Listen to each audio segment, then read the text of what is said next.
And with that, I will go ahead and hand it over to Shaquille to start us off. Thanks, Aurora. Hello and welcome everyone to today's session. We're going to talk about accelerating application performance using in-memory caching. My name is Shaquille Langha. I'm a business development manager with Amazon's Relational Database Services. And with me speaking today will be Omar Zaki, who's a senior product manager who focuses on ElastiCache, and he's also part of our database services. So going to our next slide here, let's look at what the agenda is today. And essentially, we'll talk about an overview of caching. So today's session is primarily about Memcached and ElastiCache. We'll do some introductory conversations around exactly what in-memory caching involves on AWS. And my apologies in advance to anyone that already knows these things. We'll cover a little bit of the introductory type topics in the beginning. But then as we go further, we'll go deeper into exactly what ElastiCache is and what are the use cases and design patterns, talk about some gotchas and so on. So we'll get into some advanced topics also in this session, but we'll cover some introductory topics for those who are new to the whole topic of caching on AWS. So like I said, an overview of Memcached, then we go deeper into ElastiCache, and then use cases and demo. At the end, what we'll show you is actually test results, not necessarily a live demo, but hopefully everybody should benefit from that. So let's look at a typical web application. And again, I want to preface my comments here by saying that caching doesn't just apply to web applications, but that's essentially what we'll talk about in more detail today. But in general, just so you know, caching applies to pretty much any kind of application that you want to run where you want to speed up read-only type performance, right? So from the perspective of a web application, you've got a whole bunch of users, and the users could be on handhelds, they could be on browsers, they could be on dedicated devices. These users are trying to access a set of web servers or one web server, which is essentially serving the web traffic. But the web traffic is being served based on some persistent data. Again, the data is, in this case, coming from a database server, but doesn't have to be so. It could be a file system. It could be, heck, a mainframe. It could be anything where you persist your data, and you can retrieve it when you need it. So this is the typical setup. And in this setup now, as the users hit your web application, the application is querying that persistent store, in this case, a database server. And you get a certain type of performance, you get a certain type of response rate. The database returns the results, and then you serve that back to your users. That's, again, a typical flow. Now, if you take it a little step further, as you start scaling your application, the number of users keeps growing. You've got to add more web servers to serve all these users. And it's easier to scale that front end, but then what happens at the back end? I mean, if you're using database servers, sometimes it might be possible for you to keep adding more database servers. Not very easy. Other times you might need to shard those servers. But in general, that database tier, the persistent layer of your application, is not able to scale as seamlessly as you are doing the scaling of your front end. And this is where the challenge comes as to how do you go about scaling your application, your entire architecture, as your load increases, as you keep adding web servers. You're kind of stuck at some point. So what do you do next? And this is where we bring in the concept of a cache.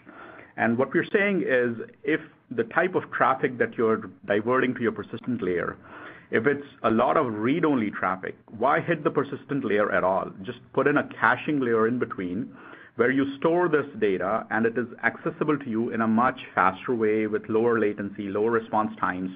That's essentially what caching is. So let's go to the next slide here, and let's talk about what we just ran through, right? So it's the caching layer is a component, essentially, that stores frequently accessed data in memory. The one thing to keep in mind, though, is it's primarily serving read traffic. Now, there are ways of using a cache in advanced architectures. There are ways of using a cache even to store persistent data, right? You could possibly write to a cache and then from there have a lazy layer that picks up newly modified objects in the cache and then goes right through a database. But you're risking a little bit of data persistence and availability in that case. But in the typical case, the cache is to serve read-only traffic. and it returns results much faster than the backend persistent layer, which could be a database, which is essentially why you want to use the cache. And what all this allows you to do is scale your application in a much easier fashion and reduce your load on your database. So who uses caching, or why do you use caching? And essentially, if you look at the use cases, web applications, like we mentioned, are primarily a huge component of caching users. But in general, this could be anybody that needs access to data. The data doesn't change as frequently as you access it, and you'd like to serve it out of memory rather than going to disk, because serving out of memory could be in the order of a few milliseconds, whereas serving microseconds, whereas serving out of a disk or a remote system could be a few milliseconds. So reduce latency, reduce response times, serve a lot of traffic, and reduce the workload on your backend system. That's essentially why you use caching. So to take this example further, again, in that web application scenario or any other application, let's assume that you have users that you maintain profiles for, in this case, a phone number. The first time you need access to that profile information, to that phone number, you try and first go to your cache. There's nothing in there because you didn't do anything with it so far. So you look in the cache, it's empty. That's called a cache miss. Then you realize you need to get that data from somewhere else, be it your database or your persistent store. You go get the database, access the phone number from there, and now that you have that phone number, you want to populate your cache, right, so that it's available for you next time. So that's how you put the object in the cache the first time. Now, the second time, what happens is you again need that phone number. You again look in the cache, and you found it. So that's called a cache hit. And in this case, you just return from cache. You don't even have to go to the database anymore. And this is where you start to reap the benefits of the cache, because now you've saved the round trip to the database and back, and you serve the results out of memory. Now, the tricky case is what happens when that phone number changes. So there's multiple scenarios involved here, but the simplest is you get an update, you take that phone number, you write it to your database, and then you, at a minimum, invalidate the object in your cache. You mark it as obsolete. A good scenario would be where you actually go and update the phone number as well, so that everybody gets consistent results. Anybody else trying to access the same phone number from another node or another system would still get the consistent information. But then this is not necessarily the only way to use cache. There are advanced techniques where you could rely on some little bit of stale data staying in the cache if that's acceptable for your use case, and you could rely on time to live type config parameters and then age the object out of cache. So there's other ways of using it, but the simplest scenario is you put an object in the cache, and then whenever it changes, you invalidate it, you update it, so that the next time you try to access it, you have the best results. So you obviously by now know why you want to use caching. You want to speed up your application, you want to reduce load on your servers, you want to reduce latency, you want to scale your applications much faster. So those are all the benefits. What's the drawbacks? The drawback essentially is you added another component to your architecture, another layer, so another place where you need to look up data, another place where you need to update data sometimes. And this adds a little bit of complexity to your application. So you're trading availability, you're trading performance for complexity. And to the extent that that complexity can be managed, you want to use something like ElastiCache, which is what we'll talk about in the second half of the session. Because trying to do this by yourself, even though it's technically possible, a lot of people do it, the majority of the websites out there use it. We just want to make it easier. We want to reduce the burden of managing that caching layer for you, reduce the heavy lifting, and so we have a service for this called ElastiCache, which we'll talk about in the second half of the session.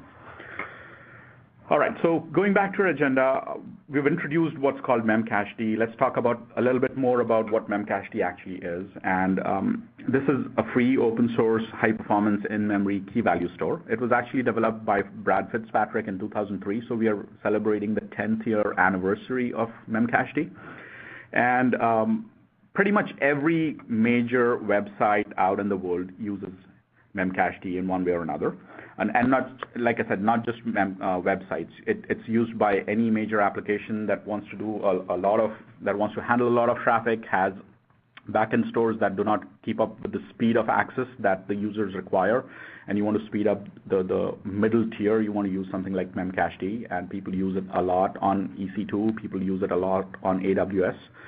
And in general, it's a very widely available system and, like I said, open source.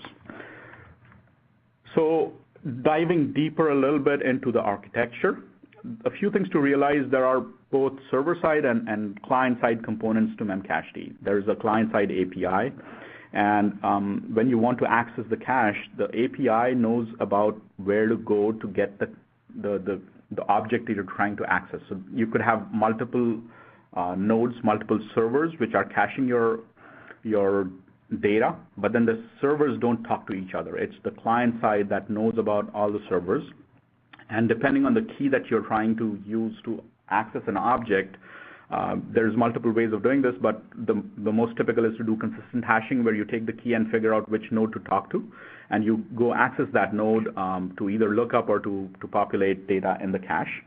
And it's a key value store, so you use a key and then there's an object that you get back. So that's the client server side split between the functionality.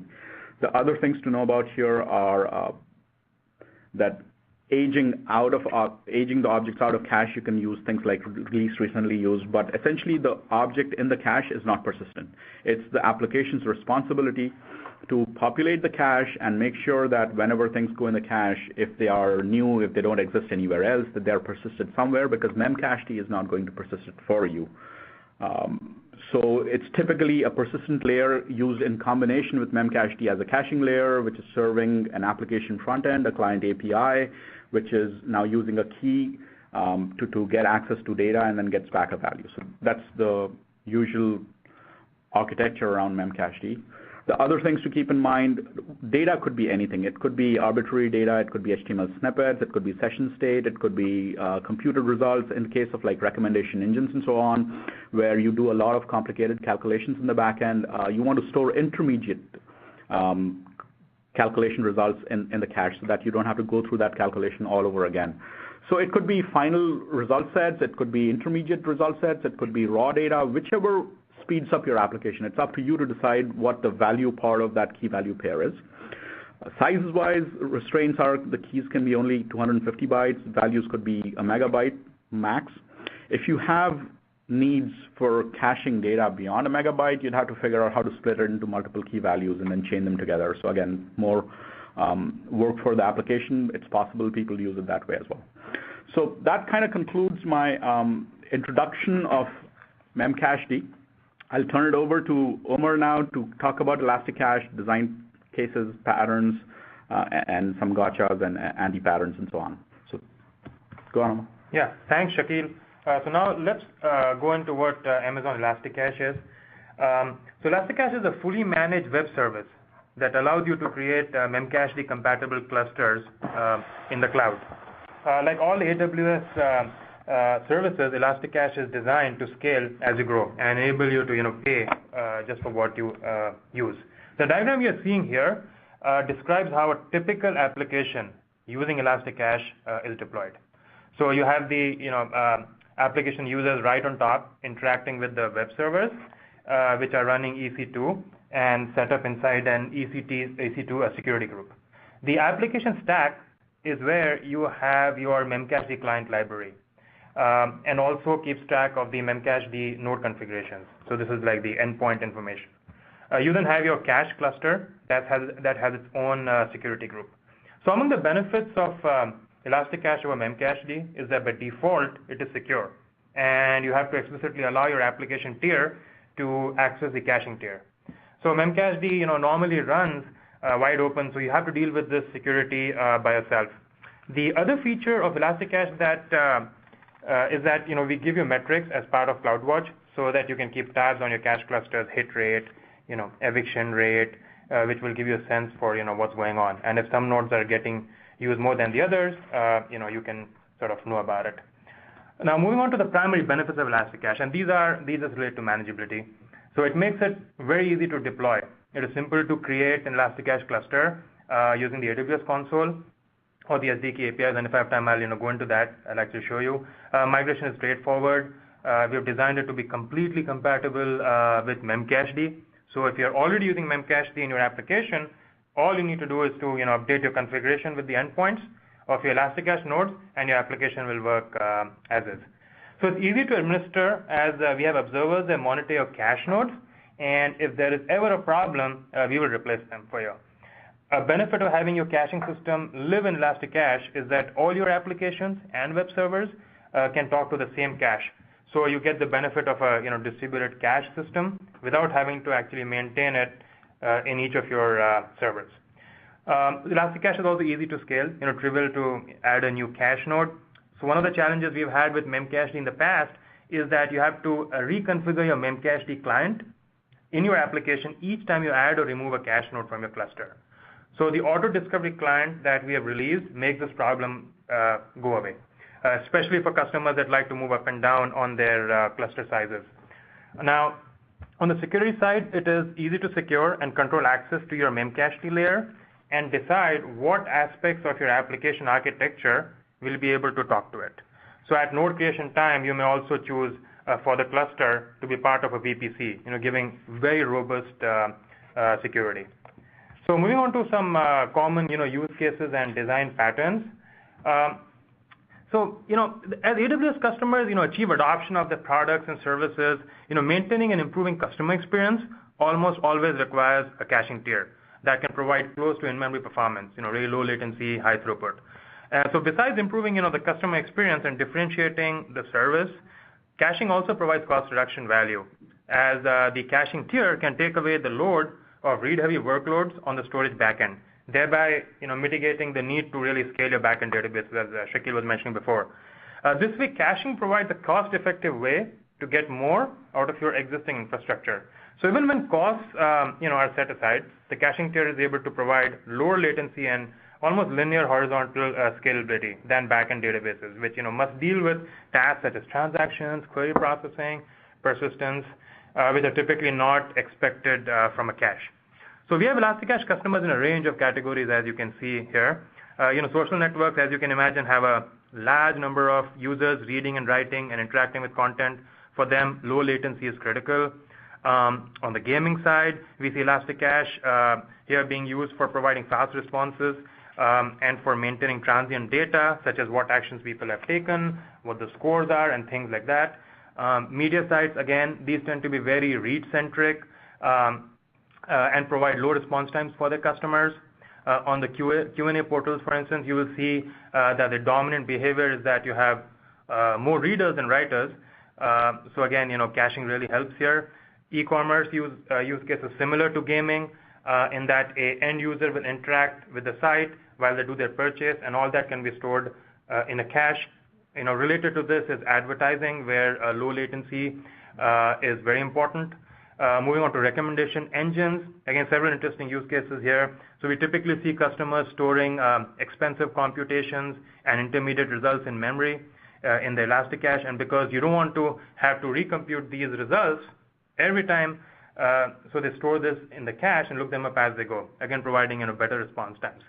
Lastly, another area where we have seen a lot of growth is mobile apps. Here you typically have a much lower bandwidth connection, so providing fast response times and low latency is essential. Also, mobile devices rely on the backend for a lot of computation and data, which again should be rapidly accessible, especially when there are a large number of devices accessing it. So here, what you see in the screen is a typical gaming deployment. So it is also a way to see how to combine a caching layer with a range of services we offer here at AWS.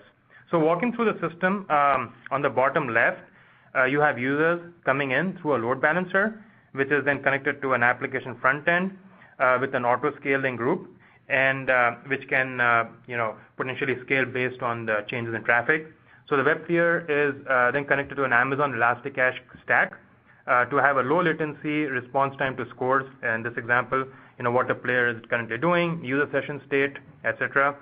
So this is typically used in front of Amazon RDS, which you can see here is set up in a multi-AZ deployment, where multi-AZ is the RDS feature that allows you to have a hot standby in a second AZ in the event of any issues. So typically what you have is dynamic content with low latency and high throughput coming out of your ElastiCache, but the larger objects coming out of S3 and CloudFront. And so these are sort of composed together here to provide a rich gaming experience, but also be able to provide high responsiveness. So some of the common design patterns in the use cases that we see are, one very common use of caching is database offloading. So this allows your solution to be much more scalable and responsive on the front end by having a low latency path to the application data without having to go to the backend database. So the main benefit here is that you can independently scale your front end to cater to a spiking load, for instance, without having to grow the costlier backend database. And I would like to emphasize that dealing with spiky loads is not only about ensuring lower latency, but often to be able to handle a very high request rate, for which a cache is perfect. The other design pattern we see is session management. This comes up often. Users are having rapid interactions with a site, for example, in e-commerce or gaming use cases. And rather than deal with a round-trip latency with a database every time, operating out of cache is more convenient. So one thing to remember is that typically you do want to provide persistence for this user state and want to manage that at the application level.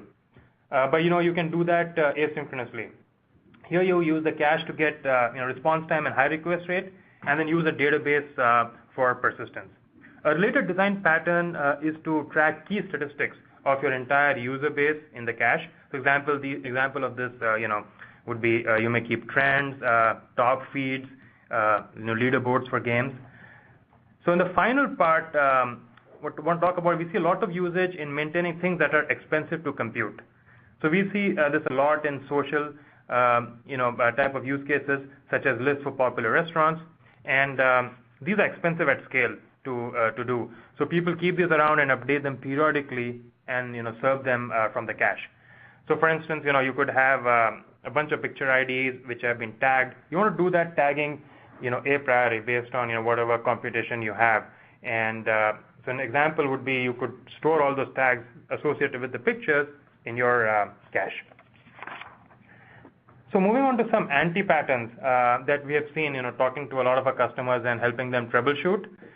What we see fairly often is that people will assume a certain amount of latency, a certain amount of cache hits, and then design their applications in a way that ends up, making them somewhat brittle, I would say. And so what we recommend is that you should assume, especially in a distributed environment, that you may need to deal with unpredictability from time to time, and build that into your application logic, so that you have a graceful way of dealing with any untoward situations that may occur. Another issue that people run into is not really thinking about maintaining consistency. How long should an object actually live in your cache? So Memcached allows you to set a time to live, which essentially lets the cache know when an object has expired. So this helps you maintain consistency on the cache side, because you can set a time to live that is appropriate for the type of data you're dealing with. So you don't serve data to your users or customers that could be stale. So another area we have seen where users do something suboptimal sometimes is to sequentially send single operations to the cache. So what happens here is that you have the overhead of making the request and waiting to get a response, whereas Memcached APIs provide you the ability to do batch operations. So you only incur the connection overhead once and then get back multiple result sets. So I touched upon this briefly before about this redistribution for when nodes go down or if they are unreachable. So generally the best practice is to set up your clients so that they wait when a node goes down and not redistribute the key space among these surviving nodes. This is because the situation may be transient, and in the case of ElastiCache, where we monitor nodes, and if the node fails, we'll actually replace them in the unlikely event that happens. So waiting is best, because only the requests going to the failed node are impacted, and the rest of your application can work at a very high performance level. The other thing sometimes people do is resolve the DNS just once. When we replace a node, we will map the IP name to the new IP address. So however, the Memcached client should re-resolve this from the DNS. But most of the Memcached clients do not do that. However, if you use the auto discovery client that we have released, this will be taken care of you. But this is something to kind of keep in mind. The other thing is, sometimes what customers would do is they would fail the application request on a cache miss. We have seen this come up. again, you want to have your code path that will handle this and fetch it from the backend store. From time to time, we also see Memcached, ElastiCache being used as a durable store. Again, this is an in-memory cache, so the application should be architected to be able to lose the cache resident data for whatever reason. So in the same way, you should not be using Memcached as your primary data store. Lastly, I want to talk about error paths. Make sure that the application does not fail or freeze if there's a timeout or something similar happens.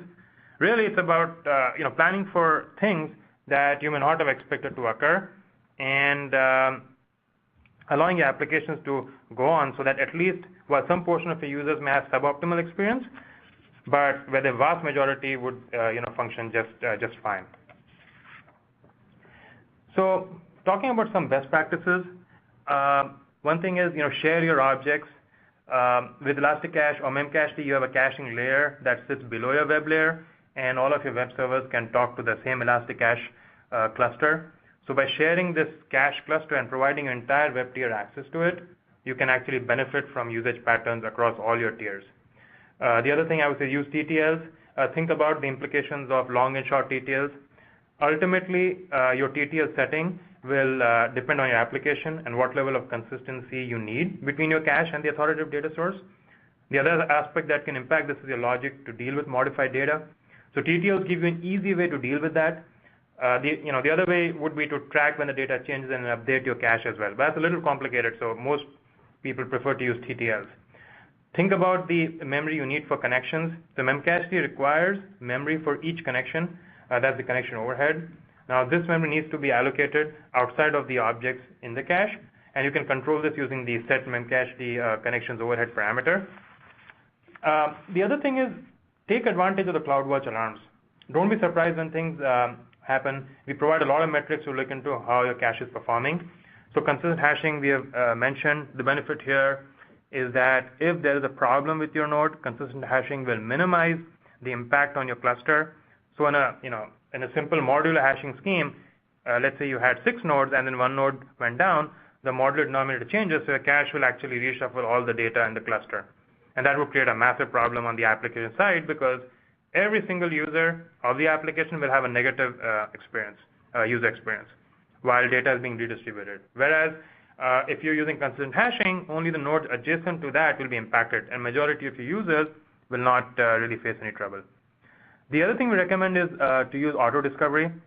I kind of mentioned that before. This does away with the need to restart your application client every time you make a change to your cluster and add a node or remove a node. So, having covered caching, its benefits, Memcached and ElastiCache so far, let's walk through a really simple example here of adding a cache for a simple web application. So let's say that we want to improve the performance of an existing web app running on EC2. So the scenario we want to think about is that you want to handle an impending spike in traffic, which would require the ability to handle a large number of requests. So in our setup here, the web app stores its data in a MySQL database. So upon user request, it queries the database and returns the results. It's a pretty simple example. I use an RDS MySQL here, but this is applicable to just about any backend data store layer. So caching can be added in 2 simple steps. What you want to do is create the caching layer first.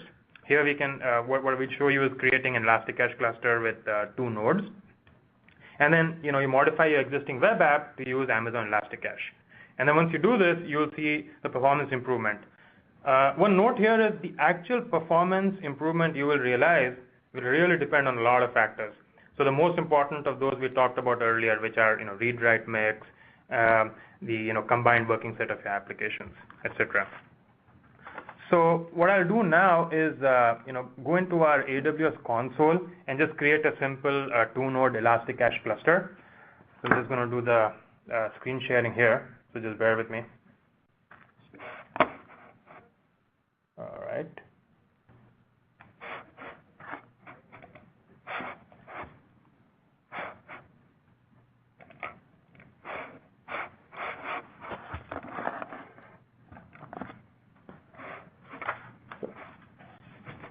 Almost there. So can we see the screen? Not yet? Okay, how about now? Yep. Fantastic. So this is our AWS console. So in order to launch a simple ElastiCache cluster, you would click on Launch Cache Cluster. In this case, just call it demo cluster here.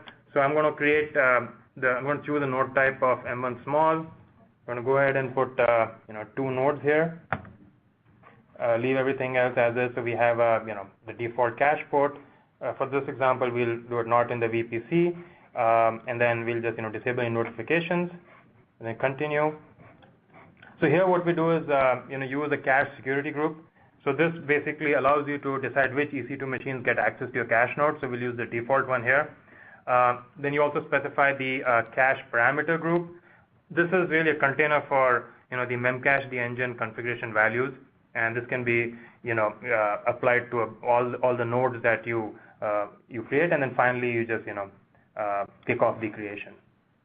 So what it does is before that it just kind of summarize the values you have picked, and then you just say launch cluster, and it goes ahead and takes some time. So after the nodes are created, so now you can see it's actually creating it. This is what you will actually see once the nodes are ready. So this has a summary of what we did. You would have it specifies the class of the cache nodes you did, how many cache nodes were there. You also have the configuration endpoint, the single configuration endpoint, which you can use with your auto discovery client. If you go into more information on the nodes, here you have the endpoint information on both the nodes. Let's go to the other part now and go ahead and modify the web application. Just want to make sure that you can see my slides. Great. So we've created the cache cluster now, and now what we want to do is modify the web application so that we can enable caching. So to add caching, first find the code that retrieves the value from a backend database. So you'll need to augment that to add code to first look into a caching layer. So the Python snippet that you see here is from our web app. So what the code above does here is initially it will import the Memcache library. It will create connection to the Memcache nodes, and then you specify the endpoints that I just showed you from the console. You can get those endpoints using SDK as well. And so once you do that, each time you are looking up for some data, you'll first check whether it is in Memcache. And if it's not there, then you'll go ahead and get it from a backend database.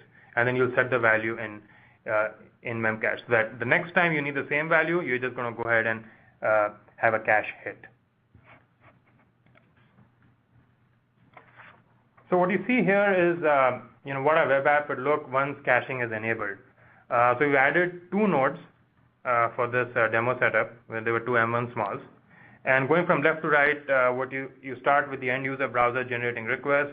So they hit the load balancer, which then distributes the load across the 2 web server nodes running in EC2. And after the web server, so at the web server, the code snippet we showed you before runs. So it checks if the cache nodes have the content. So these were the 2 M1 small ElastiCache nodes. If there's a hit, the content is returned, and on a cache miss, you go actually to the RDS MySQL database. So for this demo, we had RDS MySQL M1 small. We had 2 cache M1 small nodes, and the web servers are simulated inside the multi-mechanized performance tool, which is running on a M24XL EC2 instance. So after all that, we want to see what performance improvement has happened. So as I was mentioning, we ran this using multi-mechanized. For this simple example, it chose 600-second runtime, and we collected data every 5 seconds. And ElastiCache, the caching layer was enabled at the 200 seconds mark. So what we want to do now is just go ahead and see the performance results. So again, I'm going to do a screen share.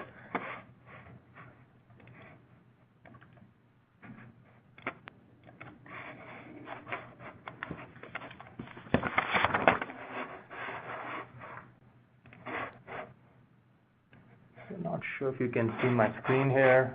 Great. So once you run multi-mechanized, your output will look something like this. So what we have I'll just jump to the graph directly. So what you see is that, you had initially response times which were averaging about, a little more than a second. So in this example, what you wanted to simulate is, you have a backend database and suddenly you get a spiky workload. So you'll see the response times kind of go up. But if you had caching, you start hitting in the cache and the response times actually go down. So in this example, it goes down to about, about 1 millisecond here.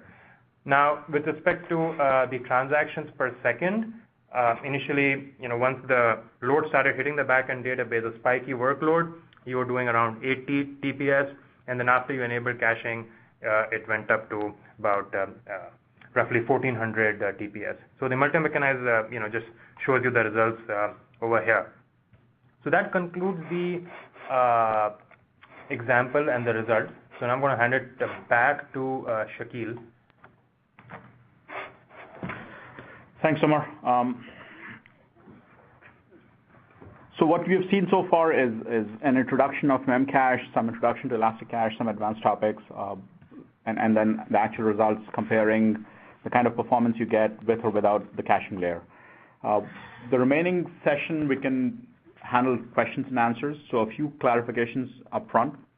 We will be posting the slides and the recording, so you should get a link to that after today's session, so you'll have it in your inbox. Any questions that you have, please type them away into your Q&A box, and we'll take them during the session, as many as we can get through today.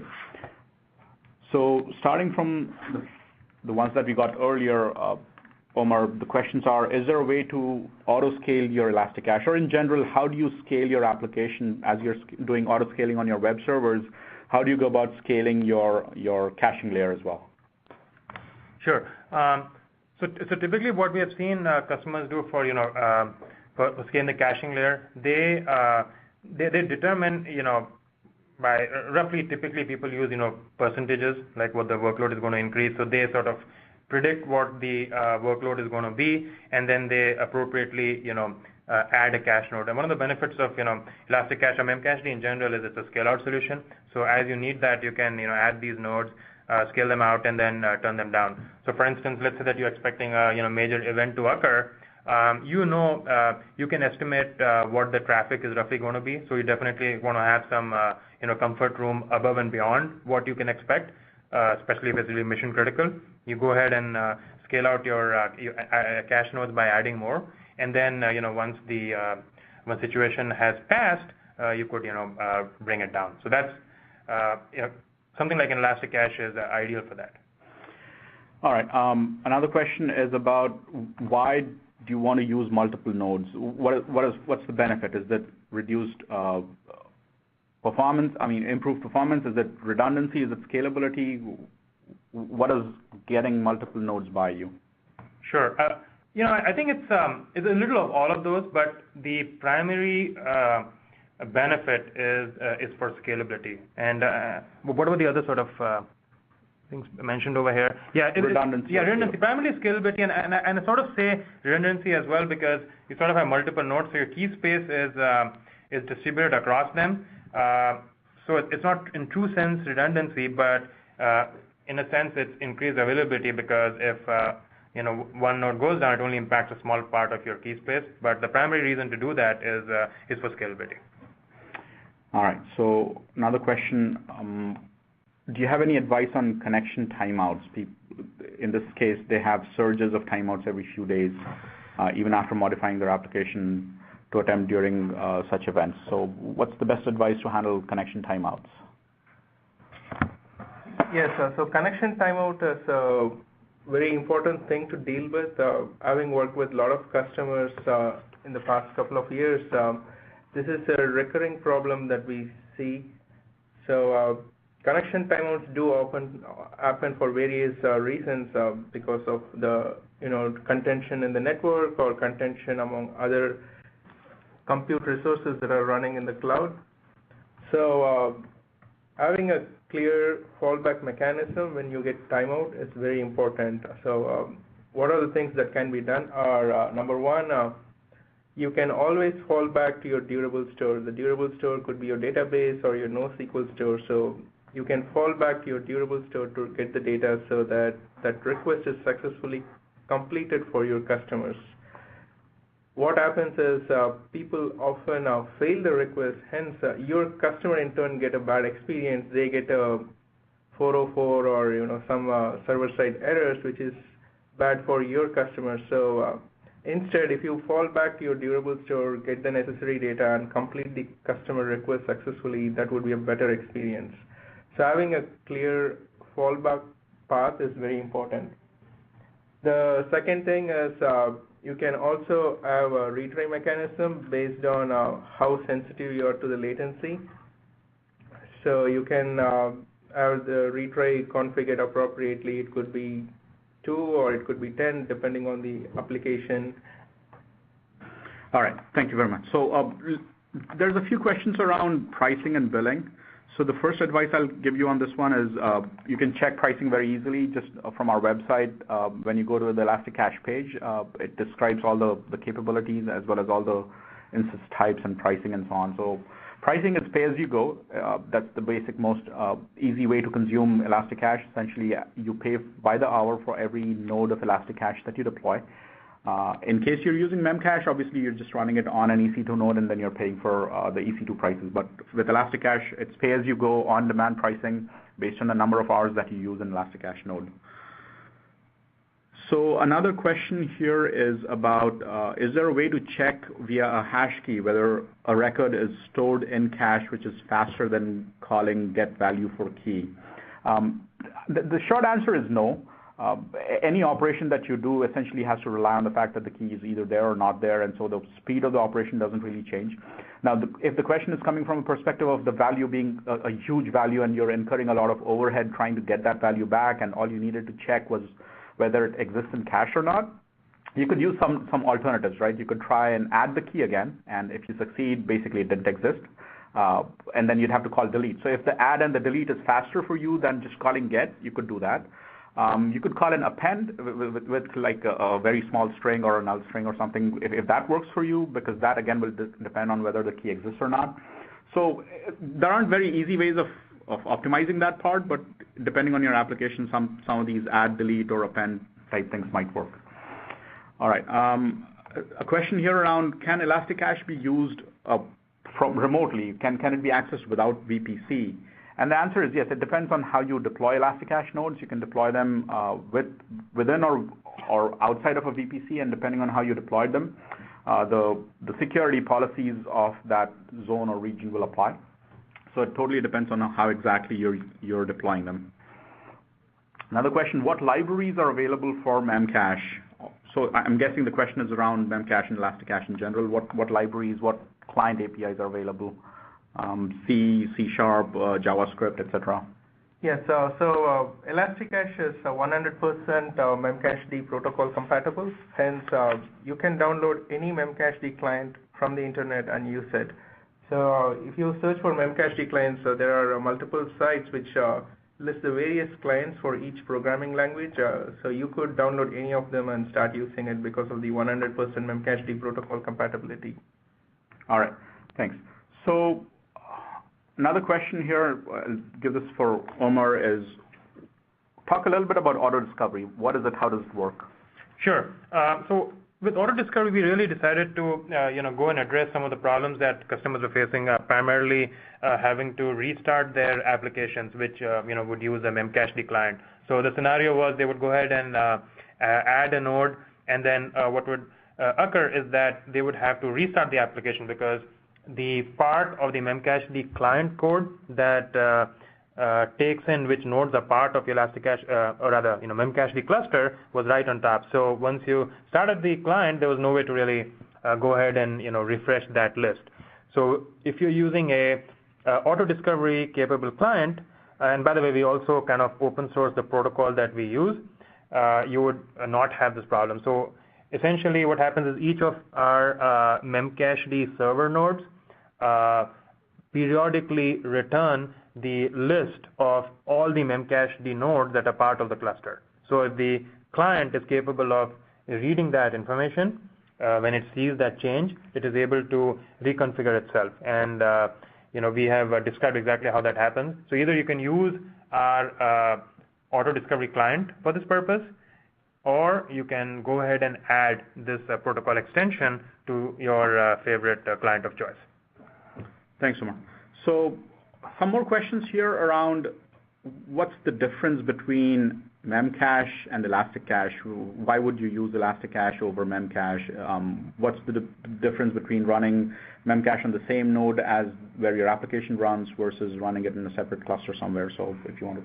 Sure. So I think with respect to the second part, right, which is what is the difference between just running Memcache with your own node versus kind of doing it in a separate layer? That is more of an architectural question. I think the recommended practice, what we would say is you would want your caching layer to be independent of your application layer, just because the needs to scale them are different. So you want to have that decoupling. That just makes a robust architecture. With respect to why I would use ElastiCache over Memcached and just sort of managing it yourself, that really goes to the benefit of a managed service. So the benefits that the ElastiCache managed service would provide is that we would monitor the nodes, and there's a node failure, we would deal with it.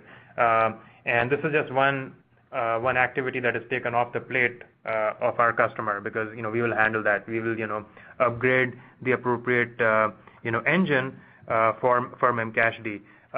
Also, we provide CloudWatch alarms, which are integrated with ElastiCache, which gives you really good visibility into how your cache is actually behaving. So for those reasons, I would use ElastiCache over Memcached. All right. Another question here about when using ElastiCache, does the client need to know which key is stored on which node, or is it automatically available or resolved? So in general, essentially ElastiCache and Memcache are very similar in that sense, because your hashing mechanism decides where you look to find the key value. So you do need to know exactly which server, which node that the cache key value resides on. In that sense, it's not any different from Memcache. The difference is obviously when the node becomes unavailable, replacing it and handling the auto discovery of newly added nodes, scaling that cluster up or down is much easier with ElastiCache. But in the sense that you need to know where to go to get a specific key value, that's the same as Memcache. The decision of how the keys are distributed is decided on the Memcached client. So your client that you're using and the hashing algorithm that you're using decides how the keys are distributed. It is not on the server side. All right. Another question about how do you decide between large or small nodes when using Memcache or ElastiCache? Which one do you pick when? Okay, so there are two factors that play into this. One is how tolerant you want to be when there is a node failure. So distributing your keys among multiple nodes makes you more tolerant to failures. And so if one node fails, you still have like half the keys in a different node that could take the traffic. That said, going to a bigger node size is big. You get more memory and more compute power. So if you're looking to lower your latency, then you might want to consider going to a bigger node. So it is a trade-off between how much performance you want to get and how much distribution you want to have fault tolerance. Okay. So another question around best practices here. What are the realistic alternatives to TTL for cases when you need very accurate results and you cannot serve back stale data, basically? So this goes back to an example that Shakil called out in the webinar during the earlier part, where you proactively manage the values that are stored in the cache. Instead of relying on the TTLs, when you change a value, you can go ahead and change the value in the cache immediately. So it's almost building a write-through and a read-through mechanism for your caching. So that way you achieve higher consistency of the results that are stored in cache. All right, thank you. So another question here about the automatic node replacement feature for ElastiCache. Can you speak a little bit about that? What is the latency and so on? Yeah, so typically we replace a node in a few minutes. So historically, based on the data, it is taking 2 to 3 minutes to replace a node. So if your app is tolerant for the 2 to 3 minute window, then we would recommend not failing over the keys and just go to your durable store during that period, and then once the node comes back, you can start populating the keys again. All right, another question here about can servers in my data center use ElastiCache? Yeah, so right now, ElastiCache can only be accessed from inside AWS, and your application has to be running inside an EC2. So no, you cannot. We thought about this, and the biggest reason we don't allow that is because of security. If your application is inside EC2, we have very strong controls, and since security is paramount to us, we actually disable that. So you cannot access any ElastiCache cluster from outside of AWS. So some more questions about the amount of memory on ElastiCache nodes and the availability of that memory for use for actual caching. Yeah, these information should be published on the AWS website. If you go to the ElastiCache node types, you would see the information about the size of the nodes. Short TTL. Yeah. So another question about when you talk about short TTLs, is it a few seconds, a few minutes? What does TTL mean for an application? So that entirely relies on the application characteristics and the data characteristics of your application. So for example, if your application is tolerant to some amount of inconsistency, then you could have a higher TTL. Or if your data doesn't change frequently, say it changes once a week, then you can really have a long TTL. If your data changes frequently, then you can have TTL in minutes or seconds. So it really depends on the application that you're building and the type of data that you're storing in the cache. So there's another question here about, is replication and transfer and failover on the roadmap for zero downtime? So we obviously cannot talk about a roadmap. What our customers do today is they typically have another ElastiCache cluster running in a different AZ, and on the application side, they are able to go ahead and populate that as well. So when failure occurs, they manage it themselves. So I guess some more questions about crossing AZs in this case. Are the members in an ElastiCache cluster, are they distributed across availability zones? Are they within an availability zone? How fast is the replication internally? Do developers need to worry about these things? Yeah, no, definitely. So one thing to keep in mind is that all the members of ElastiCache cluster have to be inside a particular AZ. So at this time, we don't allow the ElastiCache nodes to span AZs, and this is primarily because we want to have uniform response times. And if even though you're within the same region, still there's a difference between going to a node in the same AZ and that of another AZ.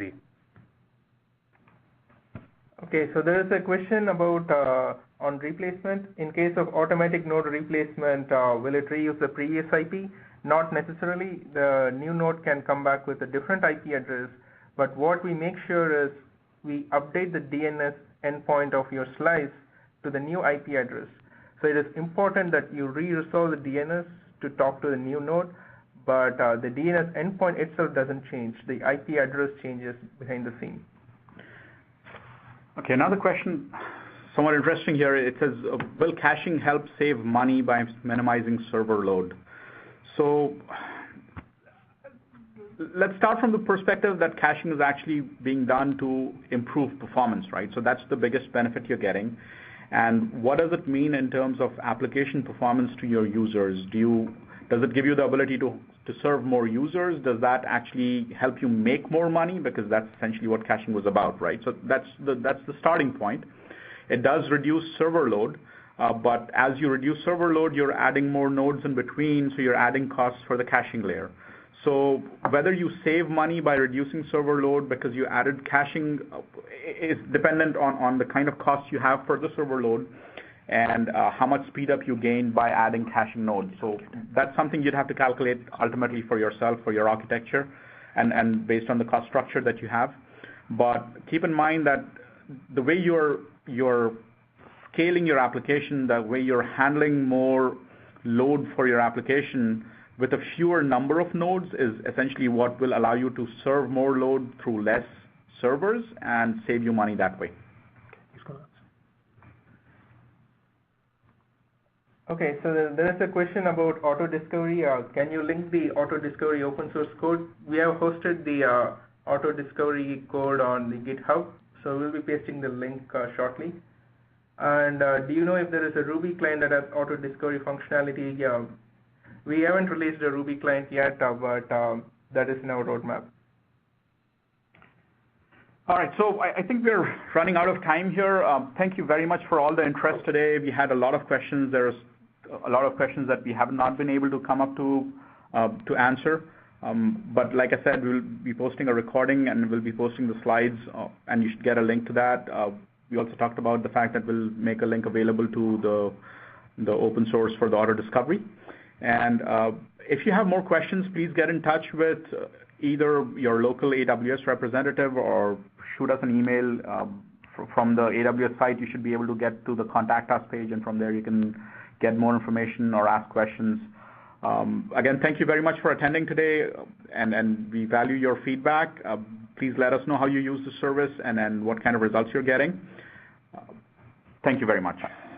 And I'd just like to conclude the event by saying that I did post the links to our Webcast YouTube channel and also to our SlideShare page there in your Q&A manager. So you can go ahead and click directly there, and you'll see the SlideShares later today and the recording tomorrow. So thanks again, and please don't forget to fill out that survey, and we will talk to you all soon. Have a great day or evening. Bye-bye.